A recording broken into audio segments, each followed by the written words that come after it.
Hi everyone, this is Rihanna from A Frugal Life, and today we're going to be talking about saving money on your wedding. So weddings are one of the most expensive things you can possibly spend money on in your life. Some people spend between $10,000 and $100,000 on their wedding, even if they can't afford it. People put themselves in debt, they spend their money that they would have bought on a house, they spend their retirement, all kinds of things that are just crazy. So you should never be spending $10,000 or $30,000 on a wedding unless perhaps you're Cameron Diaz or Johnny Depp. So for us normal people, I'm going to tell you how to take whatever wedding budget you've planned and slash it right in half. That way you can put the additional money towards things like retirement, education, or a down payment on a house. So number one is going to be your flowers. So flowers are a huge expense during weddings. So luckily when we had my wedding, we had it in August in a park. So there were beautiful flowers and trees everywhere, and we didn't need to bring in outside decor. However, we did bring in flowers and bouquets and boutonnieres and things like that. So there are ways you can do your flowers. However, if you are doing them indoor and need centerpieces and decor without breaking the bank. And the number one tip I have is to not go to a florist. So florists, once you mention the word wedding, rack up their prices by 20 or 30%, and it's just impossible to get away with buying flowers at a florist and not telling them it's a wedding. So the best way to do your flowers is to do them yourself. You can DIY your own bouquets, your own centerpieces, your own decor, bouquets and boutonnieres, all using videos on YouTube, totally free tutorials on YouTube that will help you make beautiful arrangements. And then you can purchase the flowers for your bouquets somewhere else. So real flowers can be purchased online from floral warehouses locally, from Sam's Club and Costco, and you can order ahead of time so you can get fresh, beautiful flowers the day of or the day before your wedding and have them all made by friends and family or by you. If you want to do your flowers way in advance, then I suggest gorgeous fake flowers. The bonus of fake flowers is that you can save your bouquet forever. You can save boutonnieres and give them to your groomsmen. Bouquets can be kept by the bridal party, and centerpieces can be given away for guests. So I love fake flowers for this, and fake flowers can be purchased in bulk at places like Joann's and Michael's and online. Beautiful flowers, very inexpensive, and way cheaper than a florist. Number two is your cake. So cake can run upwards of over $1,000 or more. So those big, beautiful wedding cakes you don't want to miss out on. You don't have to. So purchase a smaller wedding cake in the theme that you want that you can cut with your groom or your bride, and then purchase large sheet cakes for your actual guest in the same cake flavor. It's much cheaper than getting a huge decorated one. If you want to go even cheaper, go alternative. So people right now are doing cookie cakes for weddings, mini cupcakes, donut tiers of gourmet donuts. These all are a fraction of the cost of a wedding cake. For my actual wedding, we went alternative as well. We had a friend who was a professional chef going to culinary school who gifted us with a cake that was big and beautiful. It was a square sheet cake covered in real roses. It was absolutely gorgeous. And then we actually had a friend make some gourmet cheesecakes that we actually passed out to guests as well. So people could choose between cheesecake and regular cake, and the cost was nothing to us. They were gifts from our friends who were coming to the wedding, and they did not have to make a big decorated cake. The cake was still gorgeous and so tasty. Number three is your venue, and I actually should have said this first because I think you should do your venue first. Pick your venue, find a very inexpensive place for your venue, and then theme your wedding around it. You will save so much money, and then you won't have a dress that's supposed to be for the beach that you're doing indoors or vice versa. So start with your venue. For our venue, we had a special place that was very special to my husband in his childhood. It was a circle of redwood trees in a national state park in Santa Cruz. It was absolutely gorgeous for the ceremony and had a connected picnic area where we did a huge barbecue reception for our friends and family. So the bonus of this was they don't charge extra for weddings. You can have as many people as you need to in that area, and they only charged us $300 for the entire day. When have you ever heard of a wedding venue that only costs $300 and doesn't charge by the head? So if you don't want to have it in a park, you can also have it at a beach. I know friends and family who've had it in neighbors' backyards, your grandmother's backyard if they have a big, beautiful backyard. Our daughter actually had her wedding at her in-laws' house that was a gorgeous farmhouse with a farmhouse backyard wedding. So it was absolutely splendid and beautiful, and she did not have to pay for a big hall or a church, and it was very special to her family. So I suggest suggest going completely alternative for your venue. Don't pay for a hotel. Don't pay for a church. Go outside, or if you want to do it indoors, find somebody, friends and family, who can connect you with somebody who has an indoor space big enough for you that you don't have to pay for. So wedding venue can be something that you go very, very cheap on, but make a big impact. So number 4 is to allow friends and family to help. And I talked about this in an earlier one, is that there are lots of friends and family members who would love to help with your wedding that are not traditionally people that help you with your wedding. So there are people that are in your wedding, like your mom, your dad, your grandma, your wedding party, your groom's party, all of that. They usually get to help, but there are other people that are really close to you, like cousins or friends or even coworkers, aunts and uncles, who would love to help with your wedding, and they don't typically get asked. So put out a call on Facebook and just ask, who would like to help with my wedding? I guarantee you will get a ton of offers, and then you can have them work within their strengths. So just allow them to help. Don't feel like you're putting them out, because you're putting a general question out there and people are offering to help. So they would not offer to help if they did not want to help. So maybe don't ask them specifically for something, but ask who wants to help and then assign them roles within your wedding. Number 5 is going to be check Facebook Marketplace for supplies. So people nowadays will do a lot of gorgeous wedding decor, signs, things like that, glasses, candy jars, all sorts of things for their wedding. And then after their wedding, they don't want to keep them in their attic or the garage, and they don't want to give them away for nothing because they did spend money on them. So they will put them on Facebook Marketplace in big lots. So if you're looking for signs, if you're looking for glassware, put a link up on Facebook saying in search of wedding supplies, or just search for wedding supplies within Facebook Marketplace, and you will have things pop up, and you will get them for pennies on the dollar, cheaper than Hobby Lobby or anything like that, because people have put a lot of work and a lot of effort into it, and they want to get a little bit back for it. So check Facebook Marketplace and your local Buy Nothing and Buy Local groups to see what they have available in wedding supplies. Number 6 is one of the hugest costs of a wedding, is a wedding dress. So your groomsmen and your groom are hanging around in a $300 suit while you are wearing a $10,000 dress, right? Maybe not in our frugal living world, but still the wedding dress is very expensive. And even if you try to get it cheap, you really have to go alternative to get something very, very cheap. There are ways to get that gorgeous traditional white wedding gown without spending thousands of dollars. So first of all, there are sites online just for selling used wedding gowns. So search used wedding gowns online, and people are trying to sell their wedding dresses for a fraction of the cost they spent on them, because they needed to get a little bit back from that wedding cost, and they don't want to just put it in their closet forever. If that's still too high for you, you can check thrift stores and vintage stores for gorgeous heirloom dresses, which can be altered to fit you and altered to fit your style. I personally had my wedding dress custom made for less than $1,000. I believe it was $600, and that was custom made to my specifications. So I had a friend of my mom's actually sew the dress and make the pattern based on what I had in my mind. My grandmother was so kind as to buy the fabric and the lace and everything for it, and I had a gorgeous princess wedding gown for less than $600. I could not find anything like it at David's Bridal or anything like that. For the time period that I was in, it was not really a traditional dress. So if you're looking for something traditional or non-traditional like that, maybe consider having your guest or your gown made. If you don't have a friend or family member who's a wedding dress seamstress, there are ways that you can get around it. So you can go to small, tiny alteration shops that do not advertise custom dresses and ask them if they're willing to do it. A lot of times it is a great business opportunity for them to make some money, and they will charge you way less than a professional wedding dress designer or seamstress. You can also search Renaissance costumers online, and there are lots of really great, amazing seamstresses that typically make medieval Renaissance costuming that are willing to make a wedding dress for a fraction of the cost of what you would charge for a regular wedding dress. So be sure to tell them your personal story, get them interested in your love story, ask them if they'd be willing to help you out, pay them what they are worth and what they are asking, but it will still be a fraction of the cost of purchasing a $10,000 wedding gown. Number 7, and this is something I do in my daily life for a lot of different things, is to hire students. There are a lot of amazing student photographers who have spent years honing their craft, who are just now starting to go to college.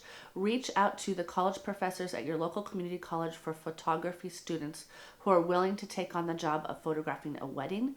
Usually they can give you wedding package for the fraction, a very, very small fraction of the cost of a professional wedding photographer.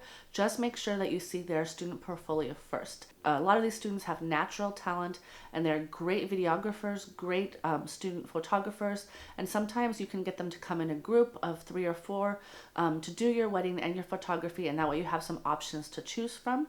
They can use the wedding pictures for their portfolio. Don't ask them to do it for free. It's really offensive to ask somebody to do artwork like that for free, but ask them for a discounted student rate and you will get a really cheap rate on photography for some beautiful wedding photos. Okay, what about food, right? Food's expensive. It can be $75 to $100 to $130 a plate or more, depending on what you have for your food. Number one, don't go for a plated sit-down dinner. It's always more expensive. You get very little food and it is very expensive per head. And then you have people that don't show up to your wedding and you still have to pay for it. Go for a buffet, a barbecue, a picnic, even a breakfast wedding. If you have your wedding first thing in the morning, everything's going to be cheaper, including the food. You can serve pancakes and French toast and all kinds of really fun quiches and things like that, and it's super inexpensive. So there are different things you can do to get a really good deal on your food. If you have a cook in your family, like we had a professional cook in our family who did our barbecue for us. That was the same gentleman that did our wedding cake, and he did it for free. We just had to pay for the food. You can order trays from Costco. You can do a lot of different things. So people are not there to get a fancy dinner. It is not the Thomas Keller restaurant or anything like that. They are just looking to spend time with you at your wedding. So they will be okay with any food you give them. And it is just a nice thing to do something alternative anyway. So breakfast, buffets, picnics, barbecues, all of these are great ways to save money on your food. Some things you can skip for your wedding that are just outdated and not needed and cost money and people don't care about them. Save the date cards, save the date magnets, save the date cards, anything like that that you're sending to people, they just go in the trash. So trust me, nobody's keeping your save the date card on the refrigerator except for your mom and dad. So you're paying for the card, you're paying for the envelope, you're paying for the postage, and it's going in the trash. This is the digital age. So instead of a save the card, post it on Facebook.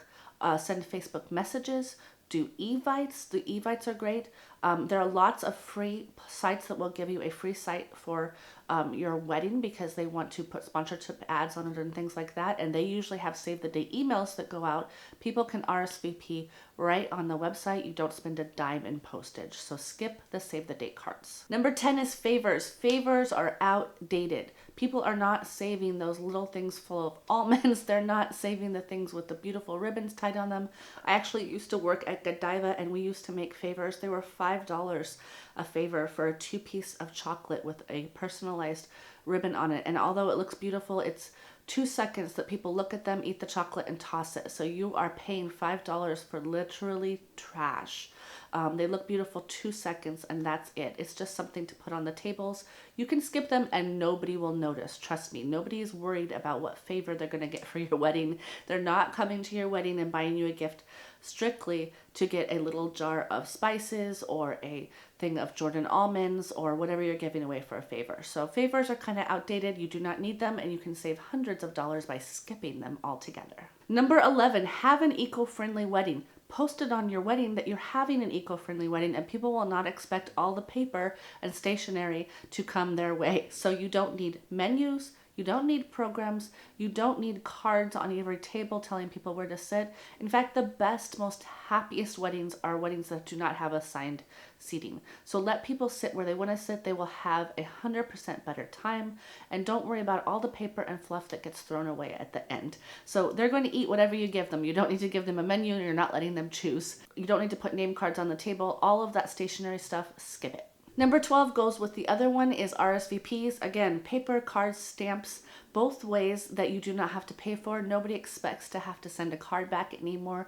Do it on your wedding website. Let people click a button. They'll be happier. They won't have to remember to go to the post office and you won't waste money on postage and stationery. Number 13 is alcohol. Another one of the big things that people have at weddings. Now, some people are really adamant about having alcohol at weddings.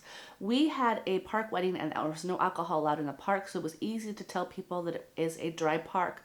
We could not have alcohol. If they wanted to go out afterwards and celebrate with their friends at a local bar or restaurant, they could.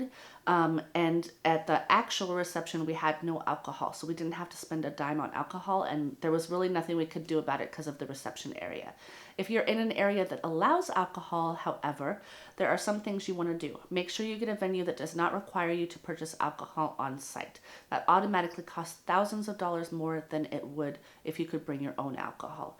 Bring your own alcohol, purchase it from places like Bevmo or True Wine or other big discount alcohol warehouses, and don't worry about having to have specific signature cocktails or things like that. Just get a few things, beer, wine, maybe champagne, to provide to your guests if you're doing free alcohol. Have a friend or family member or a friend of a friend bartend for you, and you will save tons and tons of money. So again, people are not there just to get drunk. If they are, you don't want them at your wedding anyways, right? So you can save money on alcohol by not doing wine or beer or alcohol on site, or by bringing your own alcohol onto the site. And you can very easily do that if you just pick a venue that allows you to bring the alcohol yourself.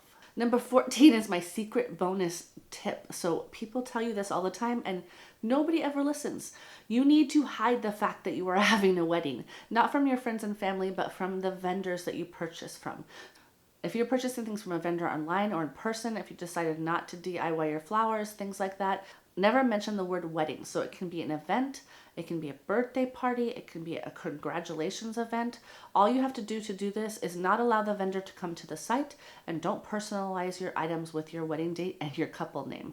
So it's very easy to do. You don't really need to personalize things. If you purchase the flowers, just purchase the flowers, do them yourself, or purchase the arrangements and have a friend pick them up. But if you avoid the fact of revealing to your vendors that you're having a wedding, you will save 20 to 30% off the top. They charge less for birthday parties than they do for weddings on every single item you purchase. Number 6, and this goes along with alcohol. If you are having a alcohol friendly wedding, then make sure that you do a drink in hand toast. So instead of doing champagne and passing out champagne to everybody, you can just avoid the champagne altogether, and whatever drink someone has in their hand is what they're going to toast with. It can be their beer, their wine, their mixed drink, water, especially great for people that don't drink and feel left out of the champagne toast. So just tell them you are doing a drink in hand toast. You don't have to worry about hiring somebody to pass out champagne or purchasing the champagne in the first place. So this is a great money saver, saves hundreds of dollars on champagne.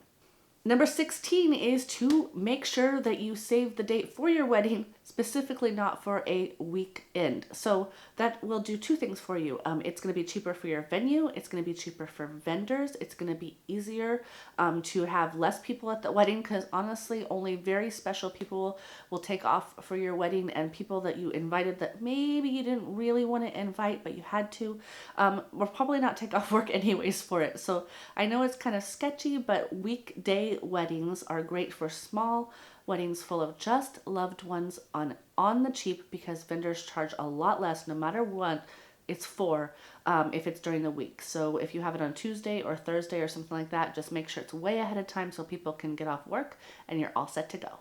Number 17 is to reduce the size of your bridal party. So I am guilty of having like 8 bridesmaids at my wedding because there was just nobody I could tell no to. And that was also because my husband wanted a very big bridal party because he had lots of friends. But if you can reduce the size of your bridal party to some core cousins and friends, then it will cost you less. There will be less people that have to pay for their own gowns, which is better for them. There will be less presents that you have to buy, less party things that you have to buy for bridal showers and things like that. It's just less expensive all around if you have a smaller bridal party. So keep your bridal party very small and very core, full of friends and family members that will be willing to pitch in a lot for your wedding and will be there for you on all of those special days. Talking about the bridal party, it is very traditional to purchase bridal party gifts for your groomsmen and for your brides. And one of the things you can do for your brides is to purchase their jewelry for them. So this is frugal on their side, is that they do not have to purchase specific jewelry to match their dresses. You're going to purchase it all for them, and it's going to double as their bridesmaid gift. So they get a gift of some pretty jewelry that will go with things later on down the line. You don't have to purchase a separate gift and separate jewelry. It just doubles together, and most bridesmaids appreciate it very much, as opposed to other things things that they sometimes get that they don't even need and won't use down the line. So jewelry for bridesmaids, all matching, that matches their gowns, is a great frugal gift for you to give to your wedding party. Number 19, we're still on jewelry. This is the jewelry for you. So it's very important, of course, to have beautiful jewelry that goes with your wedding dress. And instead of purchasing that, what about borrowing that? You're supposed to borrow something, wear something blue, all of that anyways. What about borrowing some very special pieces from your grandma, from your mom? Your mother-in-law would love to see some heirloom jewelry on you during your wedding. You can give it back to them afterwards. You never know. They might want to gift you something. So just ask your grandparents and mother and mother-in-law if there's anything that they would like to see on you for your wedding. It gives you the option of not having to purchase jewelry for your wedding, and you are ending up wearing something very special and memorable for the members of your family. And number 20 is something we've been talking about all along, is DIY as much as you can. If you are going to have favors and not skip them, you should be DIYing them. There are thousands, again, hundreds and thousands of videos online about how to make wedding favors. You should be making those yourself if you're using them. You should be making your own wedding invitations. There are kits out there that can do it. Wedding decor, wedding centerpieces and flowers, again, like we talked about, everything can be DIY'd, and this also creates very wonderful memories for your friends and family. So have a DIY party with a list of things that you're going to make, instruction sheets for everyone, and all of the materials on hand. Serve a small snack buffet, and then have everybody pitch in together to make all the things for your wedding. It's very fun. It's very exciting for the people that get to participate in it, and you end up with some beautiful, memorable pieces for your wedding that does not cost you crazy amounts of money because you do not have to pay a vendor for them. So that's it. Thank you very much for joining me on cutting your wedding budget in half. If you have any ideas that you used for your wedding, please comment down below. I love other people's ideas. As always, thank you so much for watching. If you want to give me a gift, please hit the like button down below. It really makes my heart so happy when people do that. Please hit the subscribe button as well so you see the next video. And as always, I love you all very, very much, and I will talk to you in the next video.